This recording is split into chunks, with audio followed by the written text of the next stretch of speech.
অরার মাথার ওপরে তার হাত দুটো দেয়ালের সাথে চেপে ধরে দাঁড়িয়ে আছে আরিশ। ভদ্রলোক মারাত্মক রেগে আছে। চোখ মুখ ভীষণ ভয়ঙ্কর দেখাচ্ছে। অরা ঠিক বুঝতে পারছে না কিভাবে আরিশকে শান্ত করবে। হঠাৎ করেই মনের ভেতর একটা ভাবনা এলো তার। পুরুষ মানুষ তার শখের নারীর সংস্পর্শে গেলে আগ্নেয়গিরির মতো উত্তপ্ত মেজাজে থাকলেও শান্ত দিঘির জলের মতো হয়ে যায়। অরা ধীরে ধীরে আরিশের কপালে কপাল ঠেকাল। ফিসফিস করে বলল, শান্ত হও আরিশ, শান্ত হও, রাগী ভূত। রাস্তায় চলাচল করতে গেলে লোকজন দেখবেই, এটাই স্বাভাবিক। অরার মুখে তুমি সম্বোধন শুনে মেজাজ বদলে গেল আরিশের। প্রিয়তম স্ত্রী এমন মোহনীয় আচরণে একেবারে শান্ত হয়ে গেল সে। তুমি আমাকে তুমি বলে সম্বোধন করলে? হ্যাঁ, করলাম। সমস্যা আছে? আরিশ অরার হাত দুটো ছেড়ে দিল। মুখোমুখি একজন আরেকজনের দিকে তাকিয়ে দাঁড়িয়ে রইল। হ্যাঁ, অনেক সমস্যা হচ্ছে পাখি, তোমার এত ভালোবাসায় আমি যেন সুখে মরে যাচ্ছি। কি করব বুঝতে পারছি না। আমি যদি নাচতে শুরু করি তুমি কি হাসবে? বাচ্চাদের মতো মুখ করে বলল আরিশ। অরা আরিশের ঠোঁটে আঙুল চেপে ধরে বলল, সুখে বেঁচে থাকুন, মরার কথা বলবেন না। আরিশ আওর চোখে নিজের ঠোঁটের দিকে, অরার আঙুলের দিকে তাকিয়ে আছে। বিষয়টা বুঝতে পেরে ঝটপট আঙুল সরিয়ে ফেলল অরা। আরিশ তার কোমরে হাত রেখে নিজের বুকের সাথে চেপে ধরে নিচু স্বরে বলে, বলবো না? একটা কথা বলো। হু, তোমার কি কখনো নিজে থেকে আমাকে পেতে ইচ্ছে করে না? অরা লজ্জায় মাথা নিচু করে ফেলল। ঘর কাঁপিয়ে হাসতে লাগলো আরিশ। অরা একটু দূরে সরে ওয়ার্ড্রপ থেকে 3 পিস বের করতে করতে বলল, আপনার নাকের ডগায় যতদিন রাগ বসে থাকবে ততদিন এই প্রশ্নের উত্তর পাবেন না। আরিশ নিজের নাকের দিকে চোখ টেরা করে তাকালো। আবছা আবছা কেবল নিজের নাকটা ছাড়া আর কিছুই দেখতে পেল না। কয়েক পা এগিয়ে গিয়ে অরার ঘাড়ে থুতনি রাখল সে। কই, আমার নাকের ডগায় তো কিচ্ছু নেই। খবরদার, ভ্যাম্পায়ারের উত্তরসূরি হওয়ার মতন আচরণ করবেন না। থতমত খেয়ে থুতনি সরিয়ে ফেলল আরিশ। অরার কথার আগামাথা কিছুই সে বুঝতে পারেনি। কি বললে এগুলো? ভ্যাম্পায়ারের নাম শোনেননি? হ্যাঁ, মুভিতে দেখেছিলাম একবার। তো, তার সাথে আমার। তাহলে নিশ্চয়ই মুভিতে এটাও দেখেছেন, বদের হাড্ডিগুলো সুযোগ পেলেই মেয়েদের কামড় বসিয়ে দেয়। ঠোঁটের কোণে হাসি ফুটল আরিশের। এবার সবকিছু ক্লিয়ার। অরার ঘাড়ের ওপর থেকে চুলগুলো সরিয়ে একপাশে রাখল আরিশ।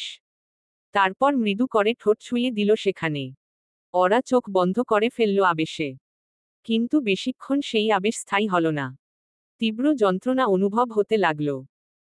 যখন তুমি আমাকে ভ্যাম্পায়ারের উত্তরসূরি বললে, তখন যজ্ঞ উত্তরসূরি হওয়ার চেষ্টা করব আমি।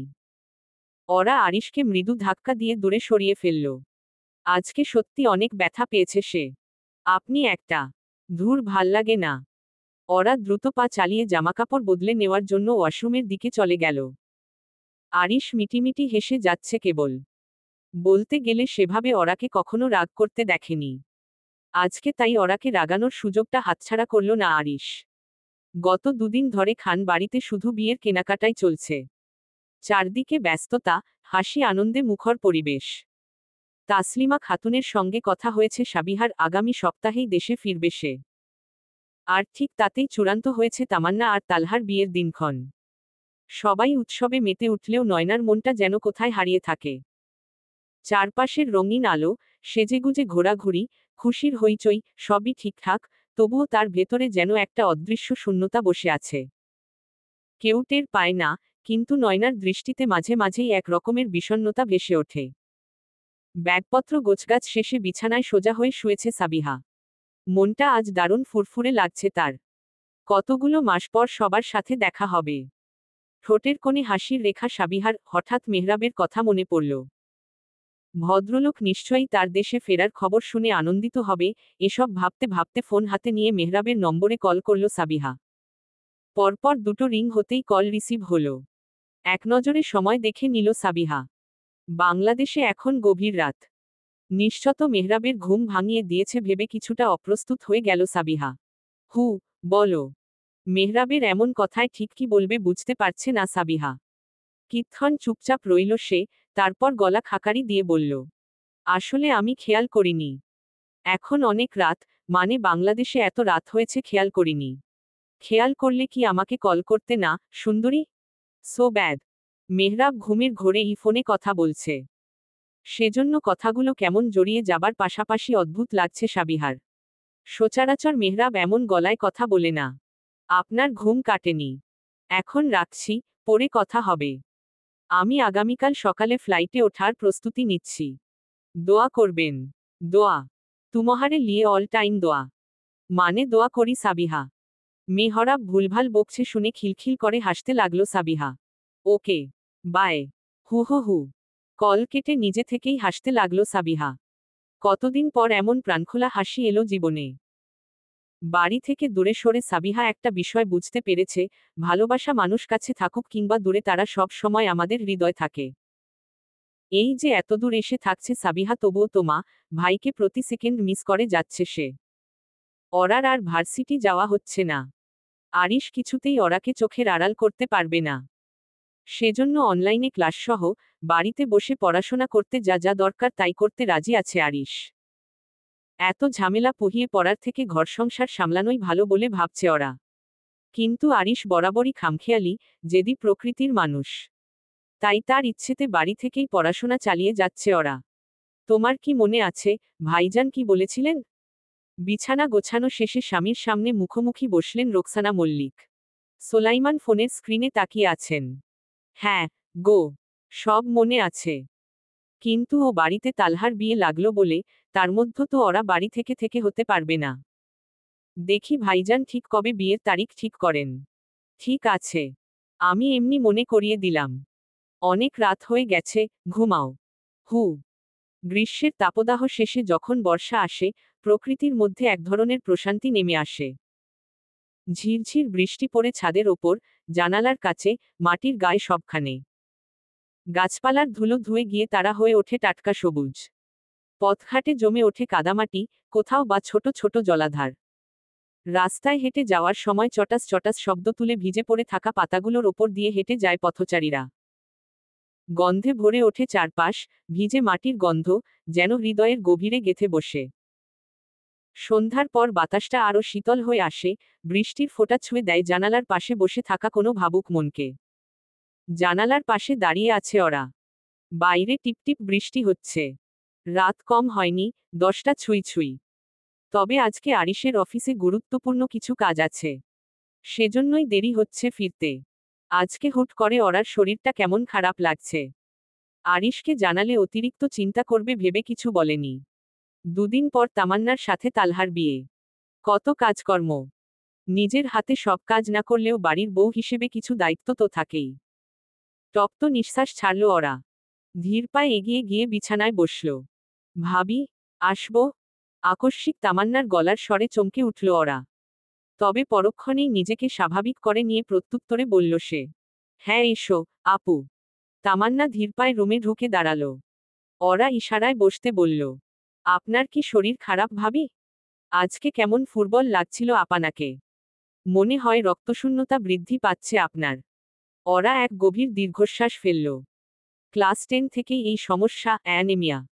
খাওয়া দাওয়ার প্রতি কখনোই আগ্রহ ছিল না তার। মায়ের বকুনি খেয়ে জোর করে খেতে হতো। বয়স বাড়ার সঙ্গে সঙ্গে সেই বকুনিও কমেছে, আর ওরার খাওয়ার অভ্যাসও রয়ে গেছে আগের মতোই অবহেলায় গড়া। হয়তো। তুমি কিছু বলবে? নাকি এমনি এসেছ? তামান্না মুচকি হাসে। বলে। ভাবি, আমি চাই আমার বিয়েতে আপনি আমাকে বউ সাজিয়ে দিবেন, আপনার কোনো আপত্তি নেই তো? ওরা হেসে বলল। কিসের আপত্তি? অবশ্যই সাজিয়ে দেব। তবে আমি সাজগোজের বিষয় খুব পটু নই। আপনি যেভাবে পারেন তাতেই চলবে, ভাবি। বেশ, দেব। ঠিক আছে, ভাবি। আমি এখন আসছি। ভাইয়া ফিরলে খাবার গরম করে দেব। দরকার নেই, আমি করে নেব সব। তুমি যাও। আচ্ছা। তামান্না হাসি হাসি মুখে ঘর থেকে বেরিয়ে গেল। ওরা বিছানায় শরীর এলিয়ে দিয়ে, চোখ বন্ধ করে ফেলল। ভীষণ ফুরবল লাগছে তার। আরিশের জন্য অপেক্ষা করতে করতে ক্লান্ত শরীরে ঘুমিয়ে গিয়েছিল ওরা। আরিশ বাসায় ফিরে মেয়েটাকে আর ডাকাডাকি না করেই ফ্রেশ হতে গেছে। ওরা কখনো এরকম ঘুমিয়ে যায় না। তাই ব্যাপারটা অস্বাভাবিক লেগেছে আরিশের। ওয়াশরুম থেকে কেবল একটা তোয়ালে পরে বের হয়েছে সে। ওরা গুটিসুটি হয়ে শুয়ে, ঘুমিয়ে আছে। ধীর পায়ে এগিয়ে গিয়ে তার পাশে বসল আরিশ। মুখের ওপর পড়ে থাকা এলোমেলো চুলগুলো সরিয়ে দিল। মেয়েটাকে জোর করে কিভাবে তার জীবনে আনলো সেসব ভাবনা মাথায় ঘুরপাক খাচ্ছে। যতই হোক, লম্বা একটা বয়সের পার্থক্য। দুজনের মন মানসিকতার পার্থক্য আছে। সবকিছুই বিপরীত। তবুও ওরা সব মানিয়ে আছে। দীর্ঘশ্বাস ছাড়ল আরিশ। মাঝে মধ্যে নিজের ওপর রাগ হয়। নিজের অসুস্থতার জন্য ওরার সাথে হয়তো বেশি অন্যায় করে ফেলেছে সে। আপনি কখন এলেন? আচমকা ওরার কণ্ঠস্বর শুনে নড়েচড়ে উঠল আরিশ। ভাবনায় মশগুল হয়েছিল সে। ওরা বড় বড় চোখ করে তার উন্মুক্ত শরীরের দিকে তাকিয়ে আছে। প্রশস্ত বুকে পানির ফোঁটাগুলো দেখে ওরার যেন গলা শুকিয়ে আসছে আজ। নিজের অজান্তেই আরিশের বুকে হাত রাখল সে। আরিশের শরীরে কম্পন অনুভূত হল। অবাক দৃষ্টিতে ওরার দিকে দৃষ্টিপাত করতেই হাত সরিয়ে ফেলল সে। না মানে, আসলে পানি ছিল তো, তাই আর কি। আমতা আমতা করে বলল ওরা। আরিশ ওরাকে ধরে বসিয়ে ফেলল। ঠোঁটের কোণে তার দুষ্ট হাসির ঝিলিক। এক ঝটকায় ওরাকে কোলে নিয়ে ড্রেসিং টেবিলের ওপর বসাল। আরে এখানে তো জিনিসপত্র রাখা আছে। বসানোর আর জায়গা পেলেন না। থাকুক। অজুহাত না দিয়ে সরাসরি বললেই পারো, আমার প্রতি আকর্ষিত হচ্ছিলে তুমি। কই, ক খ, ন, মো, তেও না। আরিশ ওরার থুতনি চেপে ধরে, কোমরে কঠিনভাবে স্পর্শ করে বলল। মিথ্যা বলবে না। I hate lies, hummingbird. ওরা লজ্জায় মাথা নিচু করে ফেলল। আরিশের চোখমুখ বদলাচ্ছে। বহুদিন পর নিজের ভেতর নিয়ন্ত্রণহীন এক আরিশকে অনুভব করছে সে। চেঞ্জ করে নিন। পরে করব। কিন্তু ওরা কথা শেষ করতে পারে না। আরিশের আগ্রাসী চুম্বনে বেসামাল হয়ে ওঠে সে।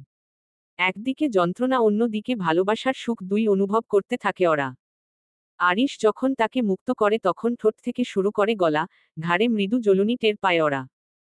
ডিনার শেষ করে, তোমাকে খাবো। ওরা আয়নায় নিজের দিকে তাকালো। গলায় নজর পড়তেই লজ্জায় ওড়না দিয়ে তা ঢেকে ফেলল। আপনি আর বদলালেন না। আমি বদলালে তোমার ভালো লাগবে? না। আপনি যেমন আছেন তাতেই সুখ, তাতেই আমার অসুখ। আমি এই সুখ অসুখ নিয়েই ভালো আছি। আরিশ পোশাক পরে নিল এর মধ্যে। তা ঠিক আছে। তোমার শরীর খারাপ বললে না কেন? আগামীকাল ডাক্তার আসবে বাসায়। যা যা সমস্যা সবকিছু বলবে উনাকে। তেমন কিছু হয়নি তো। এমনি ক্লান্ত লাগছিল। শরীরে ব্যথা। যাই হোক, ডাক্তার বুঝবে। তবে হ্যাঁ, মহিলা ডাক্তার আসবে। তাই কোনো সংকোচ করবে না। আচ্ছা। আরিশ আর কিছু না বলে ওরাকে কোলে তুলে নিয়ে ঘর থেকে বেরুল। ওরা আরিশের হাবভাব বুঝতে পারছে না। কোলে করে কোথায় যাচ্ছে সে? এভাবে কোথায় যাচ্ছি? ডাইনিং রুমে। কি? জি। না মানে কেউ দেখে ফেলবে। লজ্জা। অসুস্থ বউকে হাঁটতে দেওয়া যাবে না। লাজলজ্জা আপাতত একপাশে রাখো। তাছাড়া কোলেই নিয়েছি, অন্য কিছু করছি না। চুপচাপ চলো, খাবার খেয়ে নিবে। ওরা আর কথা বাড়ালো না।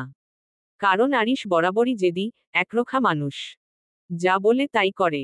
কিছু বলেও ফেরানো যাবে না তাকে। বৃষ্টিস্নাত সকাল। আড়মোড়া ভেঙে শোয়া থেকে উঠে বসল মেহরাব।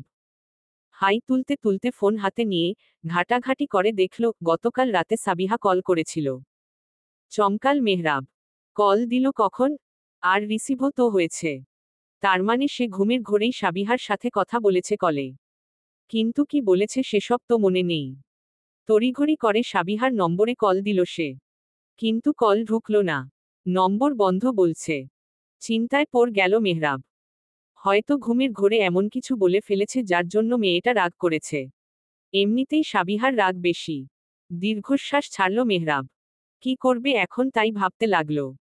রোদের তাপে ঝলসে উঠেছে শহর। পিছঢালা রাস্তায় সূর্যের আলো ফুটেছে আগুনের রেখার মতো। হালকা ধুলোর আস্তরণে ধূসর ছোপ ছোপ ছায়া। গাড়ির হর্ন আর মানুষের হাঁটার তারা মিলে দুপুরটা যেন হাঁফানো শহরের একটা ক্লান্ত শ্বাস। দুদিন হলো খান বাড়িতে আছে নয়না। বোনের সাথে ভালোই সময় কাটছে তার। সকালবেলা তামান্নার সাথে টুকটাক জিনিসপত্র কিনতে বাইরে গিয়েছিল নয়না। তখনই ওরার জন্য একটা ব্রেসলেট কিনে এনেছে সে। ছোট থেকে ওরা সব সময় নিজের পছন্দের জিনিসটা নয়নাকে দিয়ে দিত। আসলে ওরার প্রিয় জিনিসপত্রের দিকেই নয়নার নজর থাকত। তাই বোনের কথা ভেবে সব সময় নিজের জিনিসপত্র দিয়ে দিত সে। কি রে, ভাত খাবি কখন? বেলা তো কম হলো না। না খেয়ে থাকলে চলবে? ড্রয়িং রুমে বসে আছে নয়না। হাতে ব্রেসলেটটা। বোনের কথাই ভাবছিল সে। বাইরে থেকে খেয়ে এসেছে বলে দুপুরের খাওয়া দাওয়া করেনি এখনো। পেট ভরে আছে, আপু। পরে খাবো। তুমি এদিকে এসো। অরাকে পাশে বসাল নয়না। বোনের দিকে তাকিয়ে আছে সে। বল, কি হয়েছে? কেউ কিছু বলেছে তোকে? আরে না। এ বাড়ির সবাই খুব ভালো। তোমার জন্য একটা জিনিস কিনে এনেছি, দেখো তো। পছন্দ হয়েছ? অরার হাতে ব্রেসলেট পরিয়ে দিয়ে জিজ্ঞেস করল নয়না। ছোট বোনের থেকে ব্রেসলেট পেয়ে খুব খুশি হলো অরা। আনন্দে জড়িয়ে ধরে বলল সে। খুব পছন্দ হয়েছে, সোনা। আমার বোনটা বড় হয়ে গেছে। হো, আমি বড় হইনি। আমি ছোটই থাকতে চাই আপু। ঠিক এভাবে, তোমার আদেরও ছোট বোন হয়ে। হেসে বলল অরা। পাগলি একটা। সকালে তালহা গিয়ে দিয়ে আসবে তোকে। বিয়ে তো 3 দিন পর। পরশু আবার গিয়ে নিয়ে আসবে, কি বলিস? হ্যাঁ, সেটাই ভালো হবে। জামাকাপড়ও গোছানো বাকি, বিয়েতে কি কি পরব, সেসব। বিয়েতে কি পরবি সেসব তোকে ভাবতে হবে না। তোর ভাইয়া বলেছে সব কিনে দেবে। নয়নার ভীষণ আনন্দ হচ্ছে। আরিশ যে এভাবে তাদের পরিবারকে আপন করে নিবে সেটা কখনোই ভাবেনি সে। ওকে, আপু। তুমি খেয়েছো দুপুরে? হ্যাঁ। ডাক্তার আসবে এখন। আরিশ কল দিয়ে বলল। কি হয়েছে তোমার? আতঙ্কিত হয়ে জিজ্ঞেস করল নয়না। ওরা তাকে সান্ত্বনা দিয়ে বলে। তেমন কিছু না। মনে হয় শরীর ফুরবল। কেমন অশান্তি লাগছে আজকাল। জ্বরও আসে মাঝে মধ্যে। তাহলে ভালোই হবে, ডাক্তার এলে কি হয়েছে জানা যাবে। ওরা বসা থেকে উঠে অন্যদিকে এগোতে এগোতে বলে। হ্যাঁ, আমি ঘরে গেলাম। আচ্ছা, আপু। যাও। ডাক্তার এলে, আমি তোমার ঘরে নিয়ে যাব। ঠিক আছে। ডাক্তারের অপেক্ষায় নয়না বসে রইল, ড্রয়িং রুমে। আকাশি ব্লাইন্ড ফাঁক করে রোদ এসে পড়েছে রুমের মেঝেতে। চারপাশ জুড়ে শীতল, ঘন নীরবতা। কেবিনে বসে আছে তেজরিন খান আরিশ। চোখে গাঢ় একাগ্রতা, ঠোঁটের কোণে চাপা এক দৃঢ়তা। কালো শার্টের ওপর ধূসর ওয়েস্টকোট, গলায় সিল্কের টাই, পরিপাটি, অথচ অনায়াস স্টাইল। হাতে এক কাপ কালো কফি, যেটা ঠান্ডা হয়ে গেছে কখন, হয়তো খেয়ালই নেই। সামনে টেবিলে ছড়িয়ে থাকা কিছু কনফিডেন্সিয়াল ফাইল। একের পর এক সাইন করছে সে, মাঝে মাঝে চোখ তুলে তাকাচ্ছে ওয়াল জুড়ে লাগানো বিশাল স্ক্রিনে, যেখানে রিয়েল টাইম রিপোর্ট ভেসে উঠছে। রুমের একপাশে দাঁড়িয়ে সেক্রেটারি ফাইজা বলল। স্যার, আগামীকাল ইনভেস্টর মিটিং। আরিশ চোখ না তুলে উত্তর দিল। স্লাইড রিভিউ করেছি আমি। বাকি অংশ কাল দেখব। ফাইজা মুহূর্তখানেক থমকে থাকল, তারপর সামান্য মাথা নেড়ে বলল। জি, ঠিক আছে স্যার। আরিশ তখনও চোখ সরায়নি স্ক্রিন থেকে। কনফিডেন্সিয়াল রিপোর্টে ভেসে উঠছে প্রতিটি শেয়ারের আপডেট, ইনফ্রা প্রজেক্টের টাইমলাইন, এবং লেনদেনের হিসাব। ভ্রু কুচকে গেল এক জায়গায়, যেন কিছু একটা তার পরিকল্পনার বাইরে যাচ্ছে। চোখ নামিয়ে কলমটা আবার তুলে নিল সে। টেবিলের ডান পাশে রাখা ইন্টারকমের বোতাম টিপে বলল। তালহাকে বলুন, আমার কেবিনে আসতে। ফাইজা ইতস্তত করে জিজ্ঞেস করল। স্যার, উনি তো এখন ক্লায়েন্ট মিটিংয়ে। তবে যখনই ফ্রি হবে, সরাসরি এখানে আসতে বলবেন। তার স্বর শান্ত, কিন্তু গভীর। রুম জুড়ে আবারও নেমে এলো সেই নিঃশব্দ, শীতল ভার। আরিশ তার আঙুলে ঘুরাতে লাগলো সোনালি রিংটা। ঠিক তখনই, ফোনটা ভাইব্রেট করতে শুরু করল। স্ক্রিনে ভেসে উঠল এক নাম, হামিংবার্ড কলিং। ঠোঁটের কোণে এক চিলতে হাসি ফুটে উঠল। পরক্ষণেই আরিশ খান থমকে গেল। সচরাচর অফিসে থাকাকালীন ওরা কল করে না। ডাক্তার হয়তো এমন কিছু বলেছে যার জন্য ওরা আরিশকে কল করতে বাধ্য হয়েছে। ফাইজা, আপনি এখন যেতে পারেন। জি, স্যার। নিঃশব্দে কেবিন থেকে বেরিয়ে গেল ফাইজা। আরিশ দ্রুত কল রিসিভ করল। আরিশ কল রিসিভ করতেই ঠুকরে কেঁদে উঠল ওরা। তার এমন আচরণে আরিশের যেন প্রাণপাখি বের হয়ে যাওয়ার উপক্রম হলো। পাখি, কি হয়েছে তোমার? এভাবে কাঁদছ কেন? ডাক্তার কি বলেছে? আমার ভয় লাগছে। এমন করে না, যান। শান্ত হও। আমি এখনই আসছি। তুমি শুধু বলো, তোমার কি হয়েছে? আমার নাকি ডেঙ্গু জ্বর হয়েছে। ডাক্তার পুরোপুরি শিওর না। কিছু টেস্ট করাতে হবে বললেন। আমি সিরিঞ্জ ভয় পাই। আমার। আরিশ ইতিমধ্যে অফিস থেকে বেরিয়ে গেছে। তাকে এভাবে পাগলের মতো ছুটে বেরোতে দেখে সবাই কাজকর্ম রেখে নিজেদের মধ্যে কথা বলতে শুরু করেছে। আমি বাসায় আসতেছি। তুমি চুপচাপ শুয়ে থাকো। ডাক্তারের সাথে আমি কথা বলে নিচ্ছি। আচ্ছা। কল কেটে দিয়ে স্বস্তির নিঃশ্বাস ছাড়ল ওরা। ডাক্তার সেলিনা আক্তার ওরার সামনে বসে আছেন। বুঝতেই পারছেন, স্বামীর খুব আদরের বউ। নয়তো এতটুকুতে কেউ এমন করে? যদিও অনেক মেয়েরাই ইঞ্জেকশন ভয় পায়। মিসেস খান, আমি তাহলে এখন আসছি। আপনার হাজবেন্ড সম্ভবত পরে কথা বলে নিবেন আমার সাথে। ওরা নড়েচড়ে উঠল। চোখ মুখ মুছে বলল, হ্যাঁ উনি কথা বললেন। পথে আছে উনি, কিছুক্ষণের মধ্যেই বাসায় পৌঁছে যাবেন। তাহলে একটু অপেক্ষা করি। উনার সাথে কথা বলে যাব।